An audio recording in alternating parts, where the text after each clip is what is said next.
Maintenant, je vais vous présenter 6 cosmovisions qui s'opposent au christianisme. Et nous allons considérer chacune de ces cosmovisions au regard de leur interprétation de Dieu, au regard de leur perception de Dieu, du monde, du mal et des valeurs morales. Donc nous allons considérer ces 6 cosmovisions. D'abord, nous allons parler de l'athéisme comme cosmovision. Nous allons parler du déisme, du panthéisme, du panathéisme. Il y a un A là-dedans, donc il y a une distinction entre le panthéisme et le panathéisme, et le théisme fini et le polythéisme. Mais considérons d'abord l'athéisme. Il y a beaucoup de gens qui se disent athées, mais d'où vient cette conception d'athéisme? Donc il y a eu plusieurs auteurs à contribuer à cette philosophie, à cette cosmovision. Et parmi ces auteurs, on peut citer le communiste Karl Marx, et qui a beaucoup contribué par ses écrits. Nous pouvons citer l'existentialiste Jean-Paul Sartre et le capitaliste Ayn Rand, qui a contribué, le psychologue Sigmund Freud et le philosophe Friedrich Nietzsche, et qui, lui, a initié dans les années 60 ce mouvement, à savoir « Dieu est mort et nous l'avons tué ». Donc, pendant que le sceptique doute de l'existence de Dieu, donc ça, ce sont des concepts différents. Le sceptique doute de l'existence de Dieu, alors que pour l'athée, lui, il ne doute pas de l'existence de Dieu. Il dit tout simplement que Dieu n'existe pas.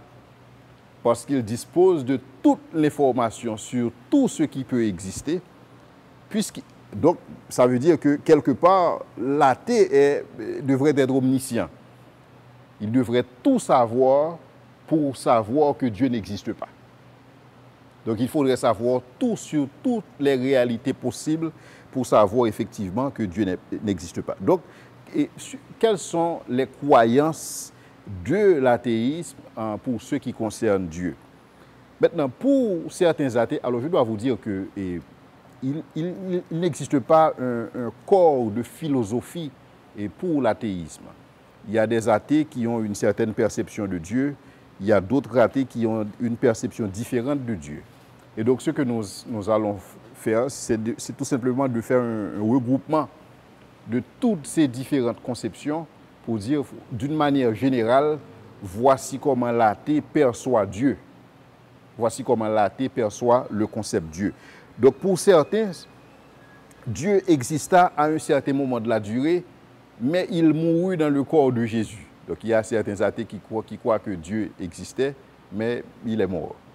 Et Nietzsche a parlé du fait que Dieu est mort.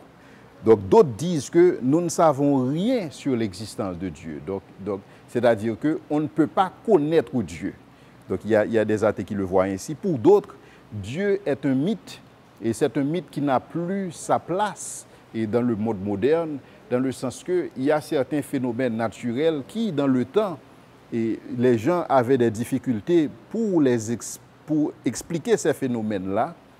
Et donc, ces phénomènes étaient souvent expliqués par Dieu. Par exemple, quand il ne pleuvait pas, il y a certains qui pensaient que c'est parce que les dieux ne sont pas contents. Donc, ils expliquaient ce phénomène naturel qu'est la pluie à partir de Dieu.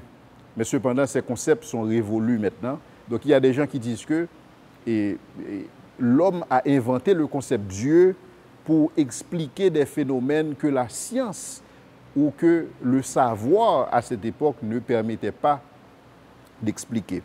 Et donc, Dieu est une invention humaine et c'est le fruit de notre imagination et il n'y a jamais eu de Dieu, il n'y aura jamais de Dieu.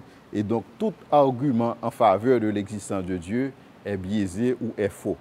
Donc, les athées perçoivent Dieu de cette façon. Maintenant, quelle est la perception des athées pour ce qui concerne le monde? Pour l'athée, le monde n'est pas créé. Il y a certains athées qui disent que le monde est éternel. Le monde est ce qui a toujours existé. Donc, le monde a toujours été là. Donc, le monde, c'est la réalité ultime. Il n'y a rien en dehors de l'univers. Donc, il n'y a que l'univers, c'est-à-dire il n'y a que le physique, il n'y a que le matériel. Et pour d'autres, l'univers a jailli de nulle part. Donc, d'autres athées qui croient aussi dans la théorie du Big Bang, affirme que l'univers a jailli quelque part, a jailli à un certain moment de la durée. L'univers a commencé à exister. Mais cependant, l'univers s'est créé lui-même.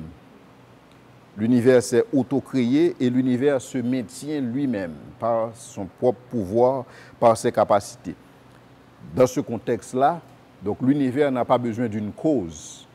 Donc l'univers est sa propre cause. L'univers a causé sa propre existence. Et donc, voici la perception de certains athées et dans ce contexte. Maintenant, pour ce qu'il s'agit du mal, comment est-ce que les athées interprètent le mal? Donc, pour l'athée, le mal est l'évidence première de l'inexistence de Dieu. Donc, pour l'athée, le mal n'existe pas. Enfin, si le mal existe, c'est que le mal est un argument contre l'existence de Dieu. Parce que l'athée part de la définition de Dieu qui veut que Dieu est omnipotent, omniscient, et il est aussi un Dieu d'amour. Et donc l'athée part de l'hypothèse que puisque un Dieu qui est censé avoir ses attributions existe et que parallèlement le mal existe aussi, et donc l'idée de l'existence de Dieu est incompatible avec l'existence du mal. Et donc, si Dieu existe, il est aussi le créateur du mal. Donc c'est ainsi que certains athées présentent leur conception du mal. Maintenant, pour ce qu'il s'agit des valeurs morales, pour l'athée, puisque Dieu n'existe pas, l'homme n'est que matière. Et donc l'homme, si vous voulez, n'est qu'un assemblage physique, chimique, mécanique. Et donc l'homme n'a aucune valeur éternelle. Et donc les valeurs morales sont situationnelles. Et s'il existe certaines valeurs normatives, elles sont créées et non révélées. Donc le bien est défini en fonction de son utilité, ce qui marche ou ce qui ne marche pas. Maintenant, telles sont les conceptions la vision du monde et de l'athée et par rapport à ces concepts. Et donc maintenant, la question c'est comment répondre à l'athéisme. Qu'est-ce qu'on peut dire à l'athée dans ce contexte-là? Qu'est-ce qu'on peut lui dire?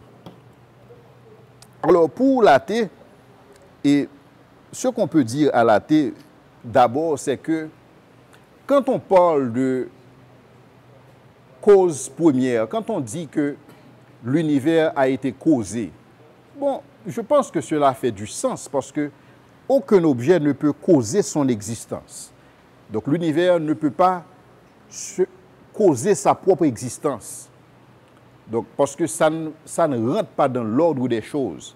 Et donc c'est contre-productif et donc ce n'est même pas scientifique. Donc pour vous dire que quand l'athée tient sa position, la position de l'athée n'est pas une position scientifique, mais c'est une position philosophique. Parce que l'athée ne peut pas se baser sur la science pour affirmer que Dieu n'existe pas. Parce que, comme j'avais dit tantôt, ça ne peut pas se faire. Donc le fait pour l'athée de poser la question à savoir, si l'univers existe, qu'est-ce qui est à la base de l'univers? Qu'est-ce qui est à la base de la cause première? On ne peut pas demander qu'est-ce qui est à la base d'une cause première, parce que c'est une cause première. C'est comme pour dire, est-ce qu'un cercle peut être carré en même temps?